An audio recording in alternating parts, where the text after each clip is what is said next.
Hey there, it's Anonymous Tea, where we spill the tea anonymously. Hello, hello, hello, hello, hello, everyone. Hello, YouTubers. Hope you guys are all having an amazing day today, sending good vibes, sending positivity, sending blessings, and good energy to each and every single one of you. Thank you so much for tuning in.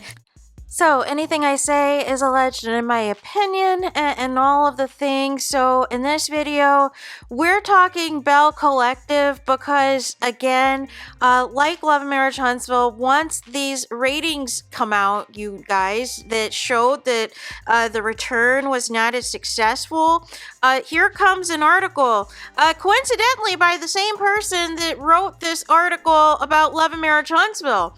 And so I find it interesting. Carlos King post, "My show BELLE Collective is finally getting the recognition it deserves, and I'm so happy. Watch tonight, well, last night on OWN to see why it's the show that everyone loves.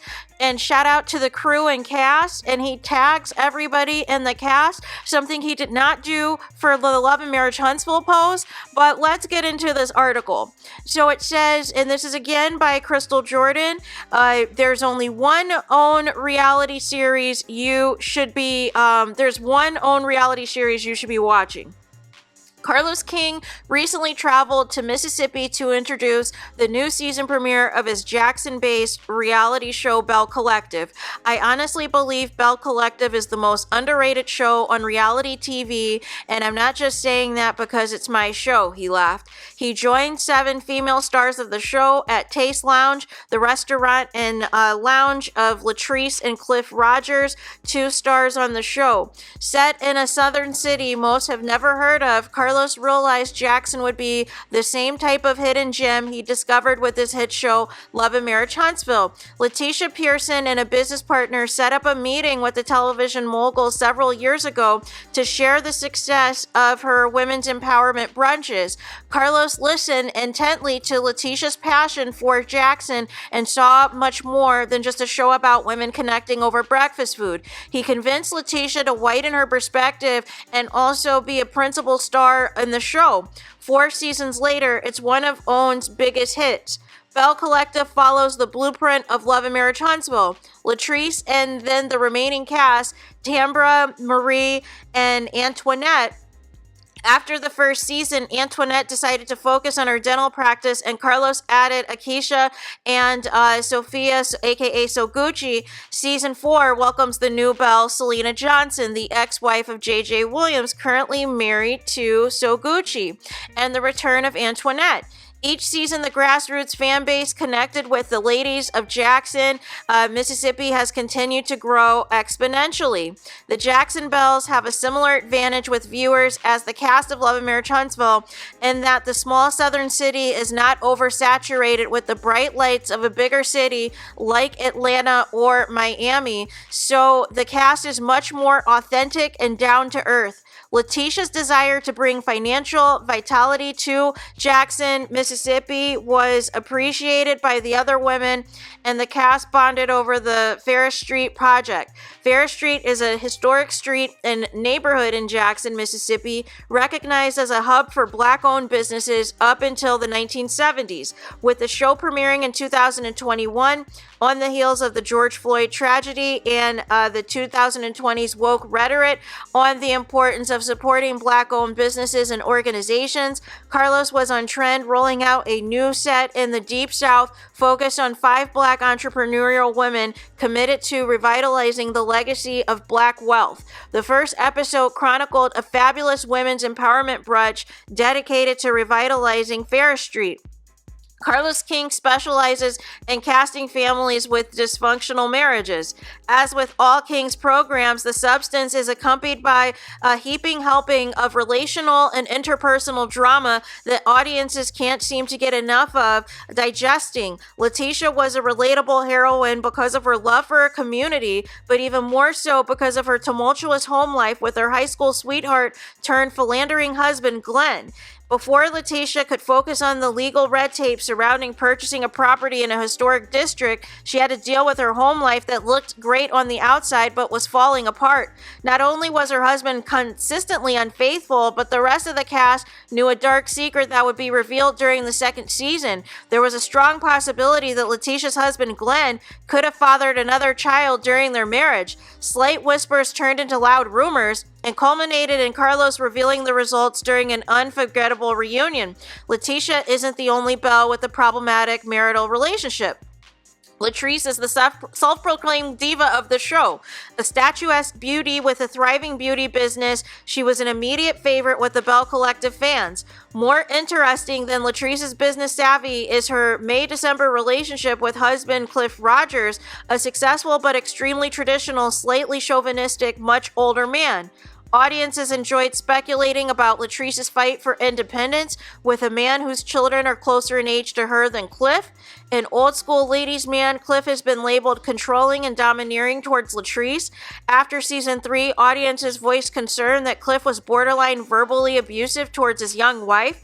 Latrice tiptoes along the narrow line between being a dutiful wife and presenting a united front with her husband and fighting for her personal independence. Marie's storyline is another that resonated with viewers. The poster child for the strong black woman, Marie is also extremely business savvy with several thriving medical practices. When Marie joined the cast, her husband Cedric was rarely present, but it was obvious the pair was unequally yoked financially and emotionally. Eventually, Cedric disappeared altogether without explanation. Before audiences could question Marie's marriage, her teenage son became the focus of her troubles with rebellious behavior, often lashing out at his mother. Between season 2 and 3, Marie's son had a child with a young woman who was murdered by gun violence. Marie's heartbreaking reality didn't stop when she took joint custody of her grandson. Season 3 detailed her painful relationship with her absent mother. After struggling with drug addiction most of her life, Marie's mother moved in with her and tried to get clean while restoring their relationship. Marie struggled to save her mother's life while balancing her $1 million business and supporting her grieving son, showcased the strength and tenacity of Black women. Every single Belle on the show is dealing with a personal struggle while attempting to show up for their professional careers and friendships. Tambra, a bubbly radio personality in Jackson, shared her fertility journey after realizing she's achieved the career of her dreams, but didn't have the family she envisioned to accompany that dream.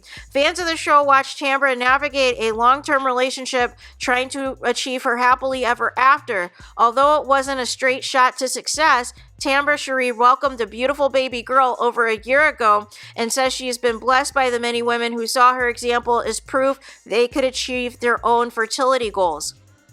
As Tambra Cherie starts her new family, a successful realtor, Soguchi, is attempting to calm the troubled waters of her blended family with husband JJ.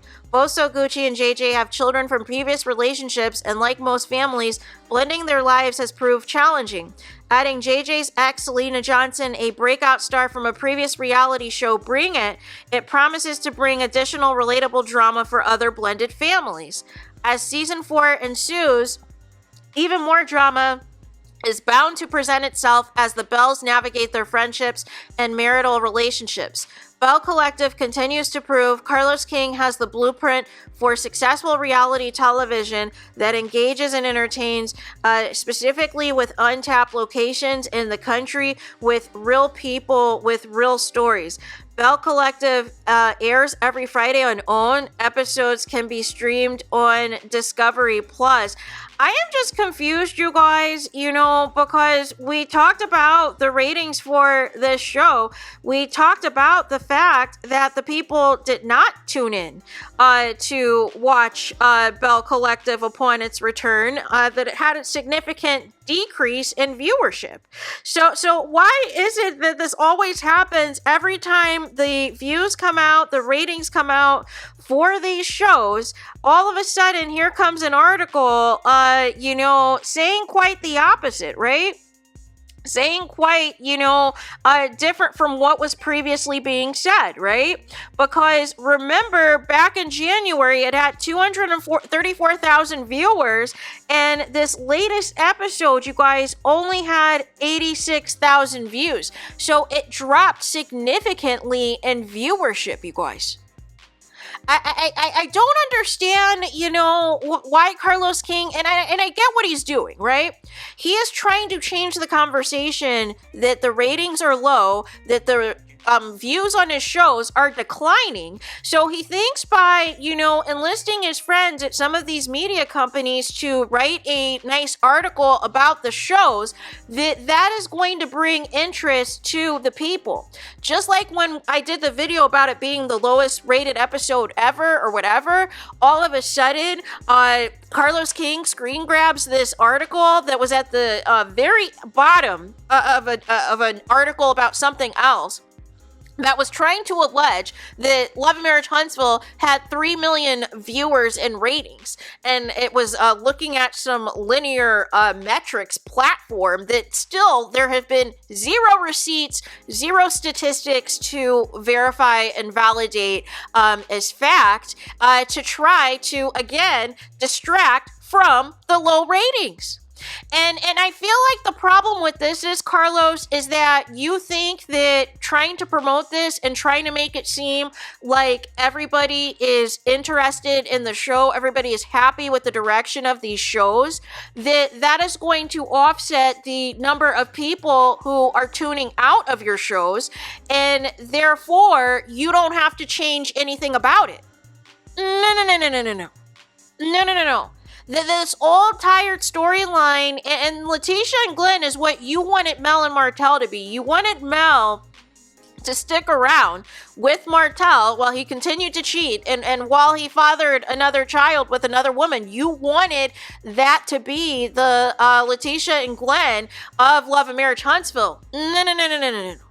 Like it's so many similar, comparisons, right? Where you have the, alleged controlling husband that, tries to discredit the wife. You have, somebody trying to make a name for themselves as, a single person. You have somebody else that's in, a dysfunctional marriage and all of this. Like, it's all the same. But the thing is, nobody's tuning in. Nobody wants to see this. It was supposed to be about Black excellence. It was supposed to be about bringing businesses to Fair Street. When is that conversation happening again? That's what it was supposed to be. It was supposed to be about women empowerment. But there's no women empowerment. It's tearing each other down. It's tearing each other apart. But you like it because you like them cussing out each other every episode and, having all of this dysfunction and all of this discord and seeing all of, the worst in some of these marriages and presenting this as Black excellence. And the people are saying, not on my watch. Not on my watch. So it makes sense. All of these parties, all of these premiere events that Carlos King, he did this with DC, he did this with Detroit, he did this with Belle Collective, and he recently just did this with Love and Marriage Huntsville, trying to bring the eyeballs to the show, but the ratings aren't matching what is being displayed in these articles. Can you make it make sense? So there's that. Let me know your thoughts in the comments. Please do not forget to like, comment, and subscribe. Hit the notification bell so you're notified the moment I post new content on my channel. And with that being said, I'll talk to you guys again very soon.